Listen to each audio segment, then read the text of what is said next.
this video, I'm going to show you exactly how to send an international wire transfer from your Chase account step by step right inside the app. From the main screen, tap Pay and Transfer on the bottom toolbar. On the new screen, you will see Pay Bills, Send Money with Zelle, Wires and Global Transfers, Transfer and Deposit Checks. Tap Wires and Global Transfers. Now Chase brings you to a screen called Send Money Safely for the payments that matter most. And at the top, you will see two tabs, Domestic US and International. Tap the International tab. Before we go any further, Chase shows you three cards on this screen worth a quick look. What to have ready, delivery time, and daily limit. Two things I want to flag from this. First, you will need a SWIFT code from your recipient. This is the big thing that separates an international wire from a domestic one, and I will fully explain what it is when we hit the field. Just know that you cannot do this without one, so call your recipient and get theirs before you start. Second, delivery time. Chase tells you most international wires arrive within 2 to 5 business days. That is a big jump from a domestic wire, which is usually 1 business day. International wires pass through more banks, sometimes an intermediary bank in a third country, and each handoff adds a little time. If the recipient needs the money by a specific date, do not wait until the last day. Having said all that, scroll down and tap Add the recipient. Now Chase needs to confirm it is really you. So they will send either a text or give you a call. My recommendation is get a text, the code comes through instantly and usually autofills. Tap get a text, grab the code, type it in and tap confirm identity. Now choose payment purpose. Chase asks you where you're sending the money and gives you 6 options. Paying a friend, family or trusted person, buying a property or investment, paying a seller or service provider, paying a bank, company or government agency, and investing in cryptocurrency or something else. Chase asks for 2 reasons. First, it is regulatory. International wires get tracked and reported even more closely than domestic ones, and banks are legally required to know the purpose of money leaving the country. Second, and this is one to protect you, Chase uses your answer to match your wire against the most common scam patterns. Pick investing in cryptocurrency and you will get a much stronger warning because that category has an extremely high scam rate right now. So answer honestly. Most international wires go to family, friends, or to yourself if you hold an account in another country. For this walkthrough, I'm picking paying a friend, family, or trusted person and tapping next. Now Chase hits you with a scam warning, which is for romance scams and family impersonator scams. Read through it once. If any of this describes what is happening to you right now, stop and close the app. If you're good, check the box that says I understand and tap continue. Now step 1 out of 3. Add recipient bank details. At the top, bank country. This is where the international flow really starts to differ from a domestic wire. Tap the drop down, use the search bar to find the recipient's country. For this walkthrough, I'm sending money to Greece, so I type Greece and select it. Watch what happens. The moment I pick Greece, the fields change. Chase is no longer asking for a wire routing number. It is now asking for a SWIFT code /BIC. Now let me explain what that is. A SWIFT code, sometimes called a BIC, is basically the ID of a recipient's bank in the global banking directory. Every bank that handles international transfer has one, and it is how your money knows which institution to land at abroad. 8 to 11 characters, a mix of letters and numbers. In the US, banks talk to each other using routing numbers. Internationally, they use SWIFT codes, which is the same idea but different systems. Now, your recipient will have this on their bank statements or on their banking app. Get it from them before you start. I am typing in the SWIFT code from Piraeus Bank, a well-known Greek bank by the way. As soon as I finish entering the code, Chase shows a confirmation box. The SWIFT code /BIC you entered is registered with Piraeus Bank SA. This is great because Chase is telling you the bank the code belongs to before you send a dime. If you were told the money is going to a different bank but Chase shows something else, stop, call your recipient and confirm. Mine matches, so I'm good to go. Scroll down to account number. For an international wire, the account number is usually called an IBAN, which stands for International Bank Account Number. It is a long code, mine is 27 characters for Greece, and it starts with GR. Different countries have different IBAN lengths. Germany is 22, the UK is 22 as well. Do not worry if yours looks different. Type it in, then type it again and verify account number. One wrong character and your money goes to the wrong account. And internationally, that is even harder to recover. Additional routing info is optional, so you can skip it. Recipient account type, you have to choose between business or individual. I am sending to a person, so I pick individual. Now scroll down to recipient account currency and scroll down here, because this one decision can cost you real money. You have a drop down, send in euros or send in US dollars. Same wire, same recipient, but the fees change completely depending on which one you pick. Let me break it down as simple as I can. Send in the local currency, euros for Greece, pounds for the United Kingdom, whatever the recipient's country uses, and if you're sending $5,000 or more, Chase upfront fee is zero. If you're sending less than $5,000, it is a flat $5. Now, if you send in US dollars, Chase charges a flat $40 no matter the amount. So on fees alone, the local currency looks like a no-brainer, and it usually is. But there's a catch. When you send in euros, Chase does the currency conversion, and that is where they quietly make their money.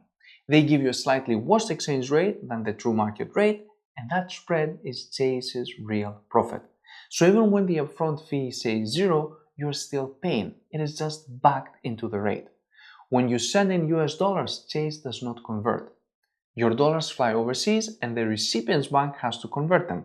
That foreign bank will also give a worse rate and often charge their own conversion fee too. So you get hit twice, once with Chase $40 flat fee and once with the recipient's bank's conversion. My honest recommendation, in almost every case, send in the local currency. Yes, Chase makes money on the exchange rate spread, but it is still cheaper than a $40 plus the recipient bank's own conversion.